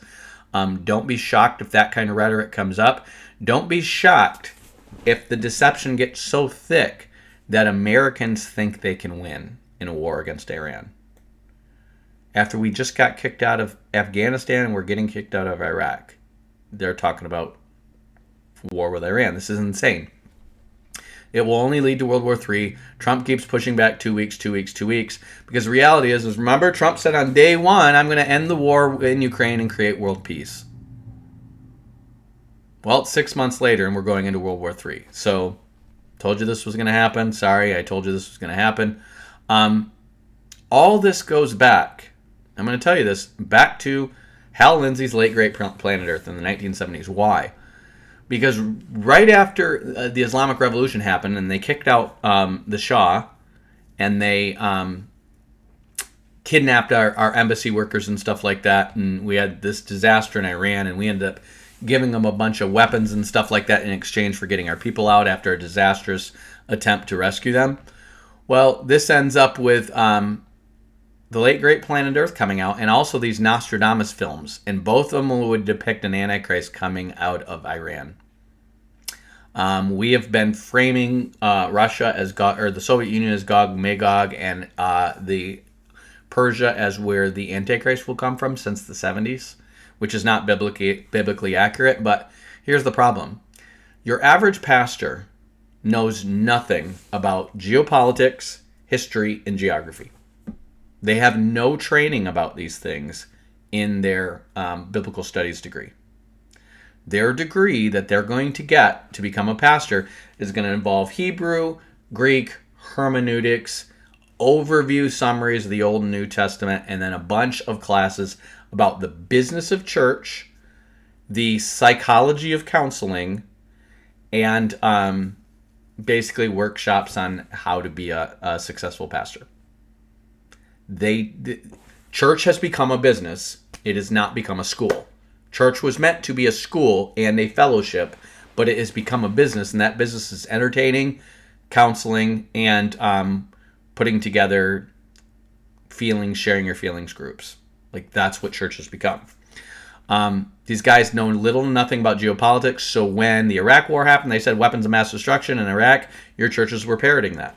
Everybody clap for our veterans. Let's have everybody stand up who served in the military. Let's clap for them, and they just parroted the U.S. government's war message, basically. When, people started putting out the stuff on Late Great Planet Earth, that got common people into eschatology because the churches weren't even teaching on it back then. The problem is the eschatology they got into was a bunch of bullcrap with the caveat that we're all going to be raptured before any of this happens. And so what did that turn into in the 70s? It turned into rapture prediction mania from the 80s to the present. That's why we have so many people trying to predict when the rapture is. Because since the 70s and Late Great Planet Earth, they've been trying to tell people we're right near the end. The dispensationalists have been telling them, but we'll be raptured before this happens. And so what do you expect when you're telling people we're right near the end? We're the last generation. They've been saying this since the 70s. We're the last generation, and we're going to be raptured before it happens. So if you've been saying that, why are you shocked when you constantly have people predicting the rapture? You've been telling them the rapture is going to be any day now for the past 50 years. So that's what they're doing, because the eschatology has been based on dispensationalism and the Late Great Planet Earth. And it turns out Hal Lindsey was part of basically a think tank and a really kind of a secret society that's been trying to overthrow America towards Christian nationalism. That's why. Hal Lindsey is part of the CNP, who is a founding member of the CNP. And the CNP also produces guys like Bannon. Guys like this today. Okay? R.J. Rushdoony, Christian nationalist, was in the CNP with Hal Lindsey. Okay? So what we're experiencing is the end results of 50 years of propaganda turning into the Gog Magog war, and the Christians being totally deceived into thinking we can win or we'll be raptured before America falls. This is the deception that was fostered on the boomer generation. Gen X really didn't go to church. That's why, there's not a lot of people in my age category that fall for this crap, because we didn't go to church. I got saved when I was 21, but the moment my parents stopped making me go to church when I was 16, I didn't go to church. And I can tell you, I went to school. I had a friend whose dad was a pastor. He didn't go to church. Nobody went to church in Gen X. I literally knew, in my high school, two Christians. Two Christians in my entire high school, okay? Of a thousand, okay? Two Christians. In all my years after that, going to school, I've only ever run into one person I went to high school with in a church. One person, one time. And those two people were Reformed. Like almost every person I ever met from high school, I ever asked them if they were a Christian or if they grew up going to church, the answer was no. I mean, probably there's a handful of, like, I probably know of people I knew personally, probably half a dozen people that went to church. The rest were spiritual, not religious, if anything, okay? That was my experience. So Generation X didn't buy into this, but the boomers did in a big way, and then the millennials were just taught eschatology doesn't matter, starting with Rick Warren. So we are now in a generation that nobody knows anything about eschatology. They know very little about geopolitics. Their churches are telling them nothing about history and geography or anything. And the people who are interested in this stuff are a bunch of lonely, rejected nerds on the internet like me. That's who's into it. And so we're trying to keep the light flickering so you guys can know, hey, we're approaching the end of the world. We've been approaching the end of the world for quite some time, but it shouldn't be shocking that the devil sends out Chicken Little to say the sky is falling non-stop leading up to Daniel's 70th week. So that by the time we get to Daniel's 70th week, nobody believes we're in the end times. Everyone's a techno-optimist or a future optimist or an optimistic eschatologist. So you have your Christian nationalists, and essentially these are your Reformed Baptists. Remember, there were no Reformed Baptists in 1969 in America. There were none. There were some in England, but they were a small sect. And then they formed in 1970. And since then, they have been preaching this partial preterist eschatology that says there's no eschatological predictions in the Bible. That's essentially what they're saying. That is now bled over into the Baptists and the non-denominational churches, which my pastor is one of them, saying the mark of the beast is not a real thing, and there's no predictive prophecy in the book of Revelation or Ezekiel. There's nothing in there that's predicting the future. That's what they're saying. They're saying this is just ideological, metaphorical stuff. So they're getting all their hermeneutics from the preterists while claiming to be futurists. They're denying all predictive ability out of prophecy. That's my church going into. I can tell you it's one of the fastest growing churches in the Phoenix area. This is what it is. And Rick Warren created that. Don't pay attention to eschatology. Jesus said that's none of your business. That's a lie. That's not what Jesus said. He gave you a bunch of signs and said, watch for these things. And his apostles also gave you signs and said, watch for these things. And the prophets before them gave you all these signs and said, this is what's going to happen. Prophecies predict the future. Now the stuff is happening, and for a variety of different reasons, nobody's paying attention to it. And we're approaching the very, very end, and we've got people saying, look, here's a guy on YouTube, and saying, see, this is like the columns, the cement, the pillars of cement with steel in the middle of them, and all of the structural steel that was in 9/11 is like this bar that I can heat up for God knows how long he was heating this up. And I could pull it out, because he didn't just stick it in there in the video. That had been sitting there. It's very hot. And get But it not super melted. hot. Obviously, it is not melted. I put this in the oven. Now watch this. I'm going to take my pinky finger, half-inch solid steel. Now listen to how dumb this is. I'm going to take my pinky finger. It doesn't matter if it's your pinky finger. It's attached to your arm and your 220-pound body. And you're going, doesn't matter if you use your pinky. The point is, that thing's heated up until it's melted. And so he can bend it. And he's saying that proves that jet fuel could melt the buildings on 9/11 and make it fall like a pancake like it did. Now let's look at the 9/11 collapse. It's a controlled demolition. And what you have, and I know people are going to think you're dumb and you're crazy if you think that, this is a controlled demolition. Boom, boom, boom, boom, boom, boom, boom, boom, boom. We had reports from the fire people saying we heard boom, boom, boom, boom, boom, boom, boom, boom, boom. People who barely escaped with their lives.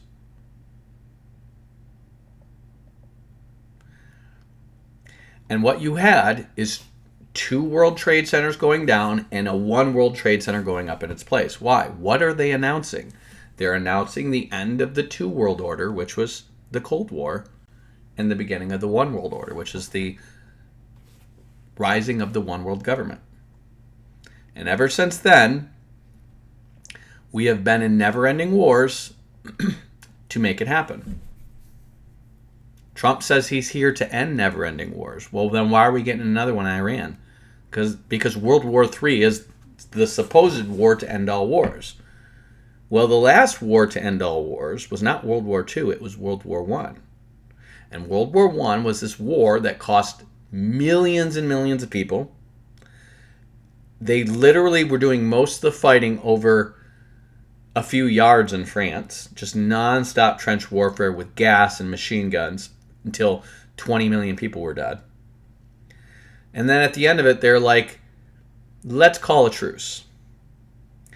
And they all come to the table for a truce, and they completely screw Germany.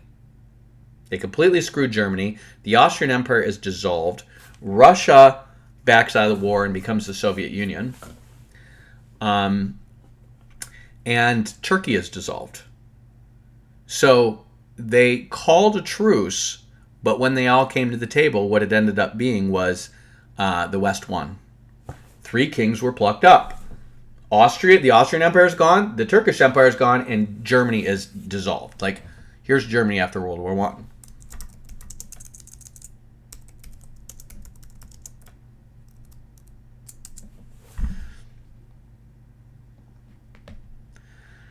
This was the map of Germany after World War I. Austria was broken up. Turkey was broken up. So remember, the Ottoman Empire was the whole Middle East, and the Austro-Hungarian Empire was all of Eastern Europe. Okay? And then Germany was broken up to this. Chunks of Germany were given to Russia. Chunks of Germany were given to Poland. And Germany was broken up. Okay? What happened? They all came to the table, and 3 kings got screwed. This is why your prophecy buffs back in the early 20th centuries thought this was Gog Magog. The only difference you had wrong is you didn't have Israel involved, and Russia was on the wrong side. But at the end of it, you have 3 kings getting screwed, and then what does that happen? Between 2019 and 2039, in 20 years, it turns into World War II. Because of the outcome of World War I, within 20 years, we're in World War II.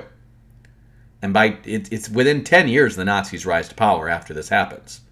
So it's 10 years after this the Nazis rise to power because they got screwed. Them getting screwed for allowing an armistice in World War I when it was really a stalemate. And then once it was a stalemate and they all came to the table and stopped fighting, then the West said, they already had America on their side at this time, and they said, let's all come to terms, and they started the League of Nations, which was their attempt at one world government back then, and then they completely screwed over Germany, Austria, and the Ottoman Empire. Okay? They're going to do the same thing in World War III. They're going to fight until it's a standstill, and this is all going to be scripted. Then they're going to bring everybody to the table and say, we're going to divide the world, and instead of a League of Nations, we're going to have 10 superspheres, and they're going to say, China, you can get your own supersphere, and Iran, you can get your own supersphere, and maybe even Russia, you can get your own supersphere, and that will be good and even for us. So maybe we'll even give Russia back Ukraine, and they'll be happy, right? And then they're going to get screwed.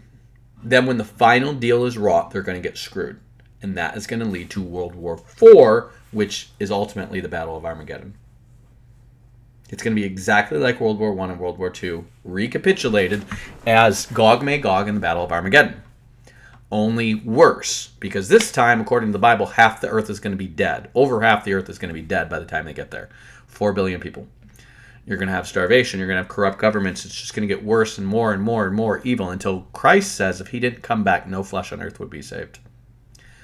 We're heading towards this. I'm not being alarmist. I'm not afraid. This is going to suck. But the more it happens, I'm not afraid. When I get anxious over my day-to-day, not this stuff coming. Because when this stuff's coming, it's so obvious there's nothing you can do to make a better decision or control this. You just have to trust God, pray, move, eat, sleep. Like, what else can you do? If you're going to be hungry, you're going to be hungry. If you're going to be displaced, you're going to be displaced. If you're going to be in prison, you're going to be in prison. If you're going to be dead, you're going to be dead. There's nothing you can do. We are talking about cataclysmic world-ending scenarios here that there's nothing that you can do to mitigate.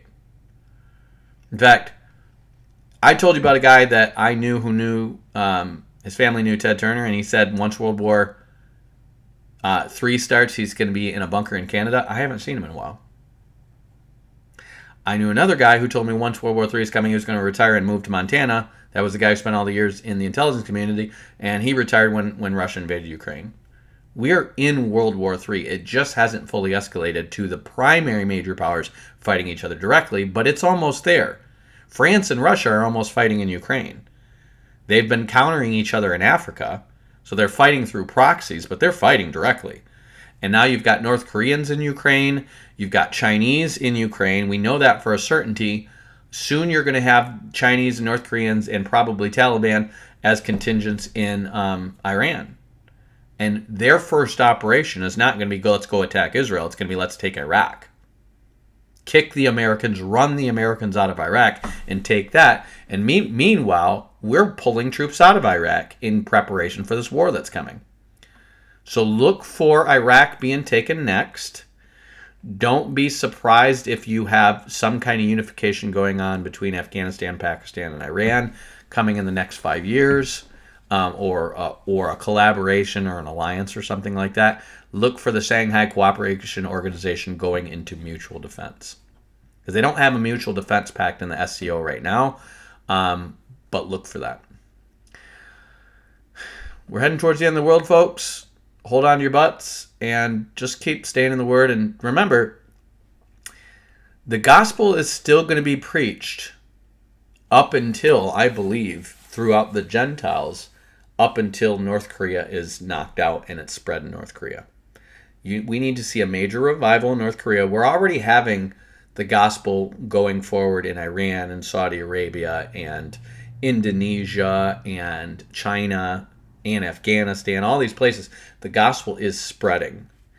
And as this stuff happens, you're going to have a lot of people coming to faith and going, this is true. So if you guys have a little channel like mine and you can influence some people, who cares? If you can have a little channel like this and you can lead 50 people to the Lord in the last days, most people I know who are Christians have never led anyone to the Lord. Just try. Just try to say, hey, the Bible's true. And listen, Jesus Christ died for your sins, and he invites you to come to him and receive the Holy Spirit for eternal life. And receiving Christ is as simple as admitting you're a sinner, admitting you can't change or fix yourself, and you ask him to change you by giving you the Holy Spirit. Make me a new creature. Make me born again so I can be saved. And if you come to him and you ask, he will.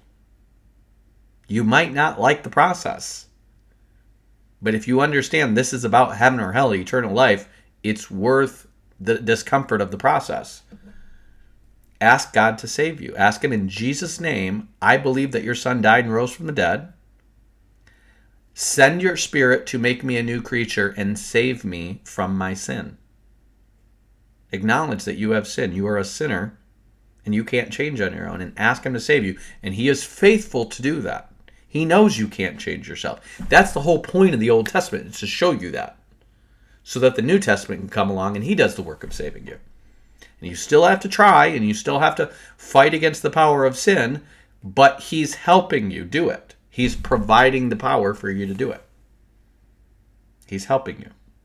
So trust in his promises, ask him to save you, and he will be faithful to save you. That's the point of all this. It's not fear-mongering. It's not to get you all into the conspiracies and stuff like this. It's to point you to the gospel and show you that Jesus Christ is the way to be saved. So I just would ask you guys, if you're not saved, to consider this. If you are, show this stuff to people and say, hey, here's what's going on. This guy is saying all this stuff's in the Bible. My book, The Revelation Every Eye Will See Him, is going to detail all this stuff out for you in order. In fact, you could get in that book and you could jump right to like chapter 3, skip all the theological proofs from Matthew and from the Gospels and from letters of Paul, and just walk through all the prophecies being tied together starting in chapter 3, and it's going to tell you what's going to happen from now to the end of the world. If you're interested in teaching, read the first 2 chapters. But my book, The Revelation Every Eye Will Teach You, will teach you everything that's going to go down. And so far, everything has been going down as I predicted. And I've been predicting this stuff with pretty good accuracy since about 2006. So consider buying a copy. Consider buying a copy for somebody else. And again, share these videos with people and see if you can get some people saved. Okay? Hope you guys are blessed by this. Have a great rest of your weekend. Batman out. Peace.